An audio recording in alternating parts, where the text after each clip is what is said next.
My name is Reverend Fer-Rell Malone. I'm with the Joshua Project Worldwide. We're excited today to be here at the Southern Christian Leadership Conference's national headquarters to announce an awesome partnership with the Southern Christian Leadership Conference and the Joshua Project. It is called the Pinnacle Quality of Life Journey, and we want to thank Dr. Vivian for the awesome piece of helping to develop where we are. Basically, what the Joshua Project has been doing is working with state, local agencies, federal agencies, state agencies, nonprofits, churches, community-based organizations to develop a tour around the state of Georgia.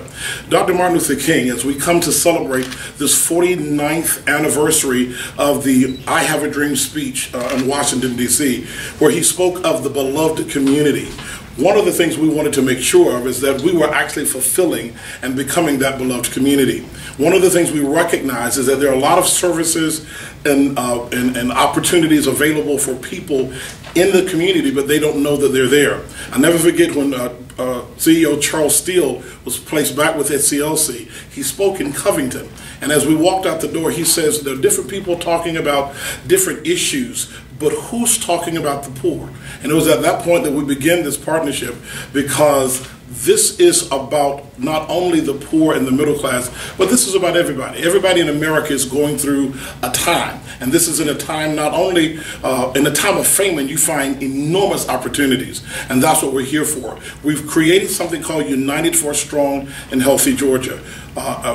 Medical companies, as well as all other companies, as well as stakeholders throughout the entire state of Georgia are working with us. We're going to touch, as Martin Luther King, Reverend Dr. Martin Luther King said, every village and every hamlet, every state and every city. So we're beginning this because we're going to go through all 159 counties in the state of Georgia. There are people who need services everywhere. And part of that deals with not only the urban underserved, but the rural areas. And that's what we're excited about, because we're going to actually get on the bus. We're taking a bus through every city and county in the state of Georgia and provide services to people, not in the traditional places of service, but we're going into the village and into the hamlet. We're going to where other outreach workers don't go. We're going into the projects. We're going into the underserved areas. And we actually are excited about the alliances that we have. Morehouse School of Medicine is one. Fort Valley State University has a technology bus that they're going to go with us on the tour. And they're going to be able to, with that technology bus, they have 21 computers on it, they have a satellite, and Georgia care workers and other workers will be able to actually sign seniors up for the Medicaid Part B. The state has a program with $100, that $100 fee is paid for by the state, so seniors don't have to worry about whether or not they're going to pay for their medicines or their Medicaid Part B. There's a lot of opportunities that are available. What I want to do now is introduce the partners who are literally hoping to take this to another level and a great dimension, and that's none other than the legendary Dr. C.T. Vivian, the president of the Southern Christian Leadership Conference. We're so thankful. Hello this morning, good people. We are now doing something that we've wanted to do since we talked about years ago, the poor in our country. We want to go state by state, and this is the beginning of a tremendous drive. Georgia is the beginning of this drive that makes us see the campaign as more important now than ever before. We're in the midst of a depression oppression. It's an oppressive depression. Is that it's according to who you are. But if you're at the bottom of this, we've had a depression for the last several years. It didn't just start in the last 4 years. It's been going on for the last 6 years at least. Those at the bottom knew it at the beginning. The rest of us, one by one, have fallen into understanding it better.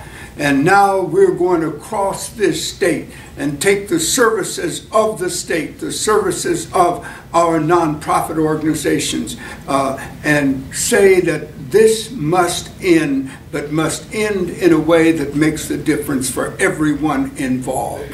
We intend to be at this day after day for months now until November the 3rd. Is that it becomes important that we do. And it becomes important that we have the cooperation of everyone in the state. We want you to follow with us, be with us. We ask you to evaluate the work that we do in this time. SCLC is not only back, but doing the work that we have designed to do when Dr. King was alive. In fact, we're going from this beginning, thinking in terms of Dr. King up to his death. This becomes tremendously important, not only to us, but to everyone who has an understanding of SCLC, an understanding of Dr. Martin Luther King Jr. This is his organization, and we are to do his work on a continuing basis. And we will be doing that across his state, the state, Georgia itself. And we are working with the state authorities in Georgia. In fact, we will see real kind of victory, but bringing back the sense of hope, the sense that there's someone here to help those who have been left out. Housing is one of the main areas that we want to touch. We want to show how people are having to live in this time. Who lost what and why, all right?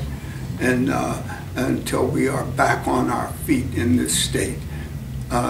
It's necessary that Georgia become a symbol for the rest of the United States. We want you to be with and to follow us as we work together to bring back hope in a time of desperation. Yes, sir. Amen. Amen. Amen. Now our CEO, Senator Charles Steele, Dr. Charles Steele.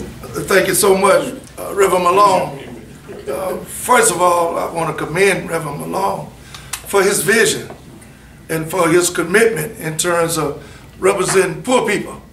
See, you have poor folks and you have poor folks. And most of us are poor. And many people are afraid to talk about the issues of poor people. And that's what Dr. King advocated for. And they say they for Dr. King, and most of those who said they was for him, fought him. That they were with him, they were not there. So what we're saying, you have another opportunity now.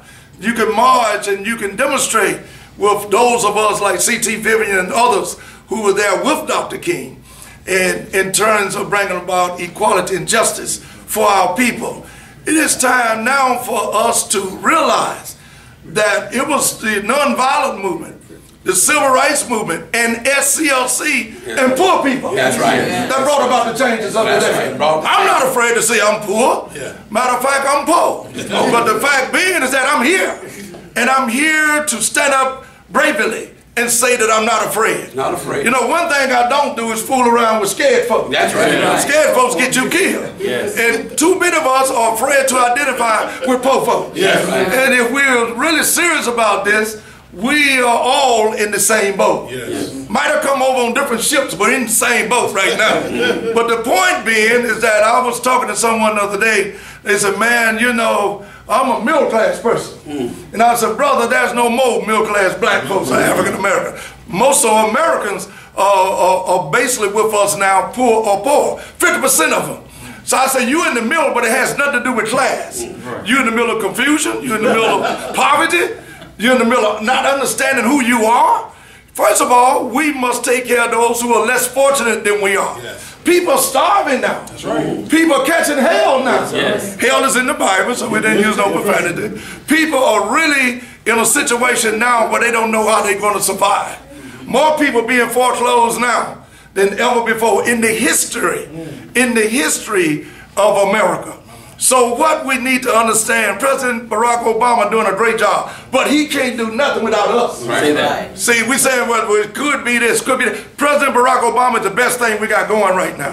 All I'm saying, get on the bus. Yeah. Get on the bus. Get on the bus and go with us. It's a journey. But the point, it is a journey. Yes, sir. But the point being, President Barack Obama could even do more if we would stand up and take to the streets and say we're going to support our president. And we want better health care. We want better education. Yes, sir. We want better opportunities. And what you first must realize that it's a war between the haves and the have-nots. Yes, sir. It is a war.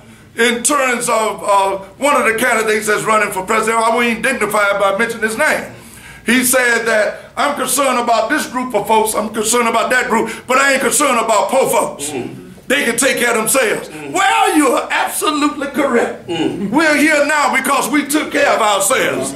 We're here now because we ain't going nowhere. And we're going to continue to take care of ourselves. So what we're saying in terms of the holistic approach of healthcare, education, the spiritual aspect of what we're doing, we must realize that you have to get on the bus and you have to start someplace. Right. We're going to take this bus all over America. Yes, and then we're going to go around the world, but not on the bus. We're going to go around the world on airplanes and ships, and we're going to tell our story. Yes, sir. I've traveled this world very extensively. And what people want to know is, how did African Americans survive? How did you do it? And can you teach us that method? I'll be going to France next month to do what? To set up a poor people's campaign in France. Right. Because they don't understand what they're up against. I'll be going with Dr. Vivian and Dr. Lafayette. They want to know what made SCLC survive and to motivate themselves to continue at this pace. It was God that gave us the gift of SCLC. Yes, sir. It doesn't belong to any particular individual or organization. Right.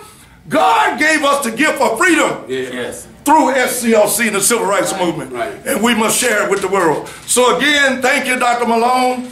We're going to get on the bus, but you can't do anything without your health. That's right. And you must understand you have to be healthy. You have to eat healthy. Right. You have to have a healthy attitude, mentality. Yes. You can't become frustrated and become afraid and think you're not going to make it. Yes. Right. Because if we are neighborly in terms of our Christianity and in terms of what we've been taught and how we survive, if you don't have any sugar, I give you a cup. Yes. If you don't have any bread, I give you a bread. If you don't have a bed, I give you somewhere to sleep.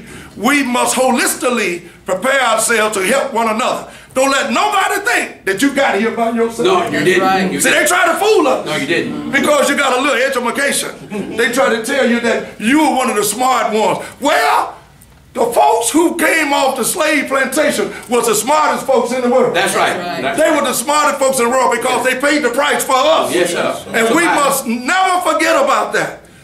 We must never forget. That's why I like the Holocaust movement with the Jews.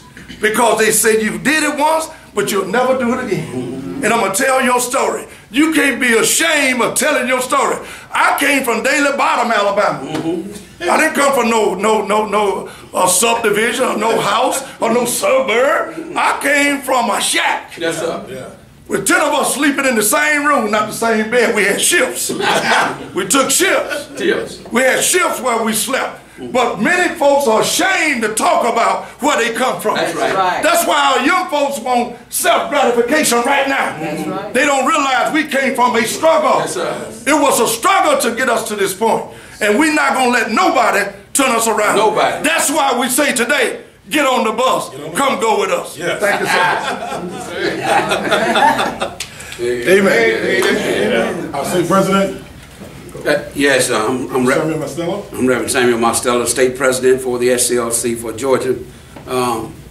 Reverend Malone has been a long-term chapter president, 14 counties in southeast Georgia.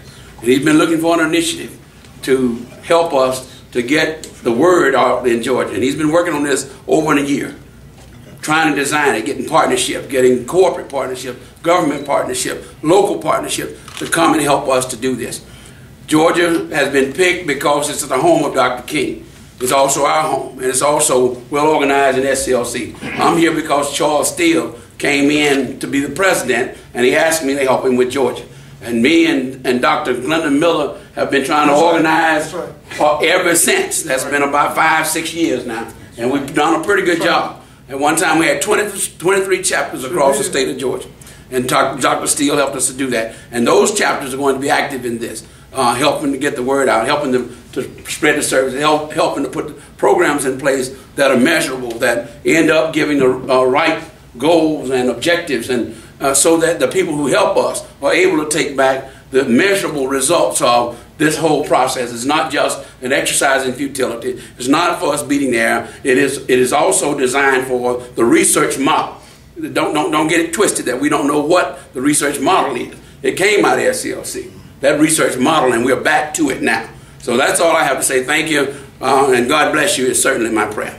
Amen. Amen. As we prepare to close, there's a few phases we're going to take on this particular tour. Number one, we're going to be going around the state in each regional commission in September of this year, beginning on September the 10th. That will be the Georgia Dialogue. The Georgia Dialogue will entail us meeting in each regional commission, meeting with the people in that regional commission, sharing with them the purpose of the tour, to localize it, because they're going to have to be the ones that's going to help to transform their communities with healthy eating, with healthy lifestyles. We're going to bring in a few things with this particular tour. We're going to bring in voter education and empowerment. We're going to bring in the Home Safe program, whereas the state has received $340 million to help people stay in their homes and prevent foreclosure, where actually 18 months of their mortgage can be paid. Only $23 million has been dispersed. We're going to bring up and bring with the Affordable Care Act. There are things already in place through the Affordable Care Act, and it is the law of the land. We're going to be data gathering as well, so that we can feed back to the community when we go around on the actual bus tour what it is they need. The bus will be equipped with partners, and you have partners all around here today. Partners on the bus, so when we get into that community, the partners are going to bring the services with them to that community. That's going to happen in September.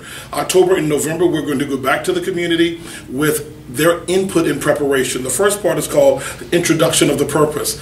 October, November is going to be the inclusion and preparation and ideas and possibilities. We're going to do a manna drop in November, along with the Let's Move campaign, so that we can teach us how to be healthy, how to be active. Jamie Dukes and Ironman Yates are working with us on how to teach people to exercise. We want to feed 5,000 families. And Dr. Vivian asked yesterday, we were talking, where we're going to get the food for. And I told him the only thing we needed was a little boy who had 2 fish and 5 loaves of bread. And the rest of it is taken care of. And then on January, as a part of the King Holiday celebration, we will begin right after that holiday with the Joshua Project Summit in the infamous metropolitan city of Waycross, Georgia. That's my hometown. And then we will go from there on a 74-day tour from January 21st, which is the King Holiday, to April 4th. And as Dr. Vivian mentioned and Dr. Steele mentioned, we will be simultaneously doing United for a Strong and Healthy Georgia, United for a Strong and Healthy Alabama, United for a Strong and Healthy Mississippi, United for a Strong and Healthy North Carolina. Those are states who already have listed their concern to want to do so. We're going to then meet in Memphis, Tennessee on April 4th. And then from there, we will go down to Birmingham, Alabama, and begin the civil rights movement that had a great thrust into Birmingham. We will go from Birmingham to Atlanta, to Morris Ford, then to Washington, D.C. to celebrate the 50th year anniversary of the March on Washington, where Dr. King talked about not only every village and every hamlet, every state and every city, but he talked about the beloved community. And if we're going to be the beloved community, we have to pull everyone together. Everyone. There's no one excluded. Everyone. Unite together to have a strong and healthy America. I want to thank you all for coming. Is there any questions today? Yes, sir. If anybody wanted to volunteer, either side, to donate or participate, yes, sir, who do they call? You can go first on the website. There's a website at strong and the word and strongandhealthyga.org. That site kind of explains where we are. We've updated it as well. You are able to go through that site and dial 1-800-686-5817, and it will go to the Joshua Project, who's beginning to help manage this. I want to say thank you to a young man that's here by the name of Michael Fleming, who is doing an excellent job of helping us map out. We have partners from the state of Georgia, from Health and Human Services on the federal level. We have partners from nonprofits and schools and colleges who work together. Anybody who wants to be involved, all they have to do is call that number, get on that website, hit that email at United, your word United, for the number 4, SHGA @gmail.com. let us know, call us. We want to be a part. Also, if you want to donate on that site also, you can go to PayPal and you can donate that way. We also want to have corporate sponsorships. We have quite a few corporations right now who are partners, and we will have additional ones who will be partners and sponsors. So we're excited about this move, and we want to thank everyone who's partnering with us. Reverend Dr. Cameron Madison Alexander of Antioch North, the President Emeritus of the General Missionary Baptist Convention, has endorsed this effort along with Reverend Jasper Williams and his people, the concerned black clergy. We've had and Reverend Brown, we've had an enormous feat already of people coming to the table. We want everyone in Georgia to realize that there are services available and there are opportunities for people to make the right choices. I think if people knew what was available, they would then make the right choice. Thank you. Any other questions? Describe again the services that people need that they don't know about that you all are going to be providing to them or making them aware of? Very, very glad to. Number one, when I began to do this, this came from a spiritual peace of mind as far as the Joshua Project in my walk, but also came from a very practical one. I was the partnership specialist for the United States Department of Commerce Bureau of the Census for 2 years, or actually 2 or 3 years, 2008, 9, and 10. In South Georgia, I had all of the South Georgia counties. And my uncle reminded me of a song that Stevie Wonder had written called Living for the City. Boys born in Hardtime, Mississippi, surrounded by 4 walls that ain't so pretty. His parents give him love and affection, keep him strong, moving in the right direction, living just enough for the city. And the thing is that you were living for the city, and I was telling everybody, because of the census count, so much funding comes to a community. Well, I didn't see that funding getting down to the people on the other side of the track. So I was led to take a bus tour to those people and collaborate with the partners. Now, let me just, for instance, I did not know that Georgia Cares has a program that if a person makes under $1,200 a month in their Social Security SSI, that they're eligible for $100 to be paid to take care of their Medicaid Part B. I did not know that SNAP, USDA, had $1,600 to $200 a month available to them to assist with food. So they did not have to make a determination as to whether or not they were going to buy their insulin or their food. I did not know that West End Medical Center has a statewide contract to make sure every child in the Georgia is on Peach Care. I did not know that if you have a library card, you can get into a state park free and enjoy the ability to go and exercise and commune with nature. I did not know that the state had $340 million to help people prevent foreclosure and allow them 18 months for their mortgage to be paid. Public health is much more than me going to the doctor. It is my environment.